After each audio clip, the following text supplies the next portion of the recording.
आदाब नाजरीन, Saiyaara news TV में आपका खैर मकदम है। मैं आपका दोस्त सैयद अफरोज।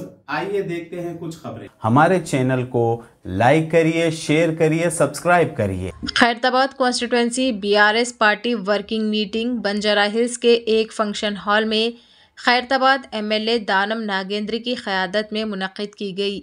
इसमें खुसूसी मेहमान ex minister L Ramanna, BRS city president Jubilee Hills MLA Maganti Gopinath और कॉरपोरेटर संगीता श्रीनिवास यादव, माइनॉरिटी सदर मोहम्मद अरशद नवाब, तमाम बीआरएस पार्टी के कॉरपोरेटर्स, वर्कर्स और खैरताबाद कॉन्स्टिट्यूंसी के तमाम लीडर्स भी मौजूद थे।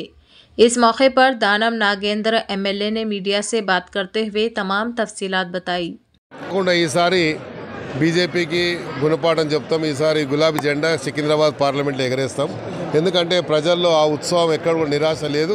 తప్పకుండా అదే రెట్టింపు ఉత్సాహంతో పనిచేయాలనేది బీఆర్ఎస్ పార్టీ కార్యకర్తలు, ప్రత్యేకంగా మా ఖైరతాబాద్ నియోజకవర్గం కానీ లేకపోతే సికింద్రాబాద్లో పార్లమెంట్లో ఉన్నటువంటి 7 నియోజకవర్గాల్లో కూడా కార్యకర్తలు మరి ఇంకా దృఢ నిశ్చయంతో రెండింతల ఉత్సాహంతో ఉన్నారు। కాబట్టి ప్రధానంగా ఈ మీడియా ద్వారా నా ఖైరతాబాద్ ప్రజలందరికీ పేరున మరీ ఒకసారి శిరస్సు ఉంచి ధన్యవాదాలు తెలియజేసుకుంటూ రేపు రాబోయేటువంటి పార్లమెంట్ ఎన్నికల్లో తప్పకుండా మేము విజయాన్ని సాధిస్తాం। అదేవిధంగా ప్రభుత్వానికి నా రిక్వెస్ట్ ఏంటంటే, ప్రభుత్వం ఇచ్చినటువంటి హామీలు మీరు ఏదన్నా ఒక రూపంలో మీరు గ్యారంటీ ఇవ్వండి। ఇస్తే మేము 100 రోజులు కాదు, ఇప్పుడే మా అధ్యక్షులు గారు చెప్పినట్టుగా 200 రోజులు అవుతాం। ప్రభుత్వానికి సహకరించాలని మాకుంది, కానీ మీరు ఎలాగిస్తారు? ఎందుకంటే మేము ప్రజల దగ్గరికి పోగానే మమ్మల్ని అడుగుతూ ఉన్నారు ఇప్పటి నుండే, మాకు అది చెప్పారు కదా, ఇన్ని గ్యారంటీలే కదా, మీరే ఎమ్మెల్యే కదా, మీరు ఇప్పించాలి కదా అంటున్నారు।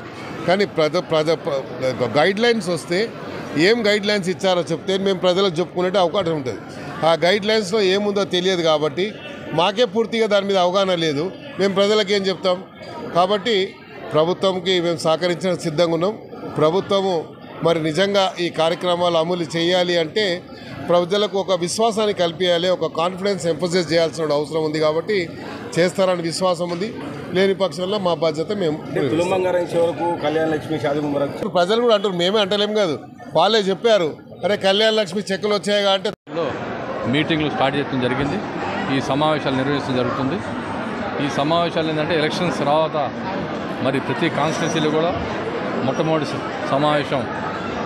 ఎందుకంటే కార్యకర్తలు ఏ విధంగా ఉన్నారు, కార్యకర్తలు ఏ విధంగా ఎలక్షన్స్లో మరి ఇబ్బందులు పడ్డారు, మరి ఇప్పుడు కూడా మరి గవర్నమెంట్, ఇప్పుడు కాంగ్రెస్ గవర్నమెంట్లో ఏ విధంగా కార్యకర్తల్ని ఈ కాంగ్రెస్ గవర్నమెంట్ ఇబ్బంది పెడుతుంది, అవన్నీ కూడా కార్యకర్తలతో చర్చించడం జరిగింది।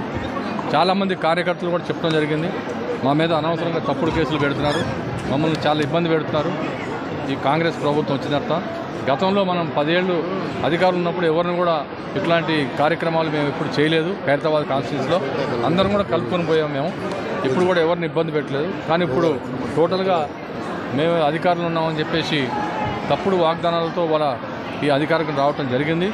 గతంలో మనం చూసాం, ఎందుకంటే మున్సిపల్ ఎలక్షన్స్లో కూడా ఇదే విధంగా బీజేపీ వాళ్ళు तప్పుడు ప్రచారంతో। तो जैसा कि आपने देखा नाजरीन, क्या हो रहा है देश और दुनिया में, इसी तरह के लेटेस्ट न्यूज़ देखने के लिए हमारे चैनल को लाइक करिए, शेयर करिए, सब्सक्राइब करिए और हमें दीजिए इजाज़त।